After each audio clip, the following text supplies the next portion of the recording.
I was back in Singapore for 12 days in January, and during that time, I genuinely reached a point where I thought, okay, I'm really going to do this. I went for viewings, I ran the numbers, I spoke to bankers, and for a moment, I was this close to committing, but I couldn't. In today's video, let's bring you through what happened, what stopped me, and I'll walk you through the numbers as well. Something I realized I've never covered on the channel after telling you guys that I'm ready to settle down in Singapore mid-2026. Without further ado, let's dive straight into today's video. Let's go. Timestamps will be made available down in the description box below, so skip around if you would like to, but the context here is really important, especially if you're new to my channel. My name is Demi. I'm a 30-year-old Singaporean currently working remotely here in Seoul, South Korea. I've been creating content since April 2022. I left my full-time job in July 2023, tried a few different things after that, and today I'm mainly running these social media pages as my main source of income. Since 2022, I've been spending a few months each year remotely working in Korea, and I genuinely love it here. I don't live life here like a tourist. Instead, I settle down, get a long-term rental, and live my daily life like how I would back in Singapore. Originally, my plan was pretty straightforward. I was looking into getting the digital nomad visa and just seeing where life will take me here. But around middle of last year, I found out that my dad wasn't well, and that made me start questioning everything that I had originally planned. In July, I spent 2 weeks in Jeju, mostly sitting with my thoughts in a house that I rented short term, and that's when I realized that being away from family and friends long term isn't something that I wanted, which was the reason why for the past few years, I've only spent a few months each time here. That eventually led me to this decision of wanting to buy a home in Singapore. What I really love about life here in Korea is having a place of my own, the freedom to do what I want when I want, and not so much about the country. Don't get me wrong, I really love Korea, I love winter, I love autumn, and I still think that I would be doing this maybe 1 month at a time.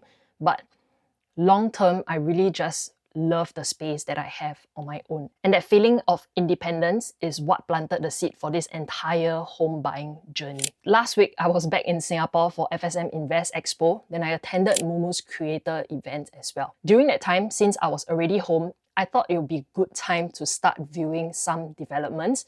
Nothing serious, just to get a clearer sense of what things actually look like on the ground before I start the proper house hunting journey when I settle down back in Singapore in June 2026. But I didn't expect what happened next. I genuinely fell in love with some of the units that I saw. You know that feeling when you walk in and you can immediately picture your life in that property? Morning lights, quiet evenings, routines. It started to feel very real, very fast. Long story short though, I couldn't move forward because of the mortgage loan requirements. Before I get into that, let me share what I was actually looking at. I was viewing mainly 2-bedroom, 2-bathroom units. I did see a few 2-bed, 1-baths, but honestly, they didn't feel like home to me. Felt like I was going into a hotel room. I realized pretty quickly that if I'm going to do this as a single, I want a place that feels livable long term. Not just something that is good for now, like a studio apartment. Now here's where the reality hit me. I had initially assumed that the bank would assess me based on my 8,500 monthly employment income. I have incorporated my own company and I'm paying myself a salary of 8,500. I shared in these few videos on why 8,500 and the incorporation journey as well. You can make reference to that. I'll link up above and down in the description box below. But that wasn't the case. Because I'm the owner of the company that's paying my salary, the banks viewed me like a self-employed person with higher risk. On hindsight, I don't even know why I thought it would be any different. So the banks didn't look at my 8,500 employment income now. Instead, they wanted my past 2 years notice of assessment. And because of that, I'm not eligible to get the outstanding 75% loan for that property that I was looking at. 2023, half the year, I was still at my full-time job. YouTube paid me nothing for the first half and only started at the second half of 2023. And you guys would know if you have followed along, my employment income back then at my full-time corporate job wasn't a lot. I took home a salary, my gross monthly salary was $3,700 when I left my job. And 2023, YouTube really didn't pay much. 2024, it grew, but still it wasn't sufficient to get that full amount of loan that I was looking at. So with that context, let's go into something a bit more interesting, which is the numbers. How much does a place like that actually cost and where I am with my finances right now. My budget for my first home will be 1.3 million max. 25% down payment, that is $325,000. I still have stamp duty and legal fees, and all that would add up to around $365,000. And this was the moment where it really hit me, because on paper, yes, I could afford this now if I liquidate half of my investments. But writing this number down and seeing how much liquidity it would wipe out felt very different, to be honest. Because when I take a step back, I realized something that was very simple. If I had stuck to my original plan to buy a home the second half of 2026, I wouldn't be feeling this stress at all. There was no real urgency for me to return back to Singapore anyway. I have already planned everything out, and I'll be here in Korea until May 2026. Just the pressure that I put on myself, and a big part of it I realized was the fear that if I don't buy now, the property prices will only go up. I don't think property prices in Singapore have ever gone down. It has either stayed the same or it has gone a lot up. The fear that a good unit won't come around anytime soon again when I do my search. And the fear that waiting out until third quarter of this year would mean that I'm missing out on something else.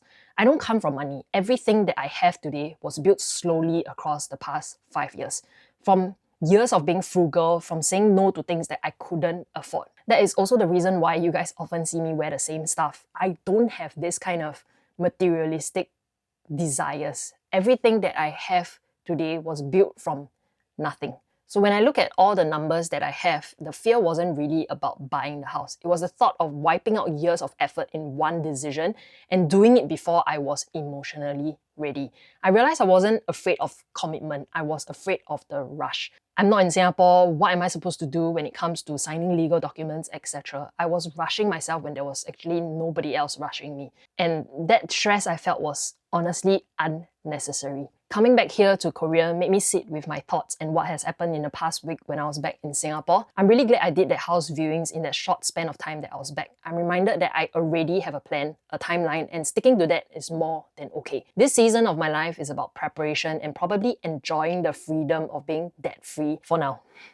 That's all I have for today's video. It's really more of sharing with you guys the entire process of what it's like, what is going on real time. And if I don't feel this, the feelings and all the thoughts that I have will probably be lost somewhere else. This channel has always been about me sharing my financial journey, and part of this is buying a home coming up really soon, and I'm going to be documenting all of that as well. I hope that one way or another, as I share my life with you guys, this helps you feel less alone on this journey of adulting in Singapore. That's all I have for today's video. As always, give it a like, subscribe, follow along on this journey, and I'll catch you guys really soon. I'll see you. Bye-bye.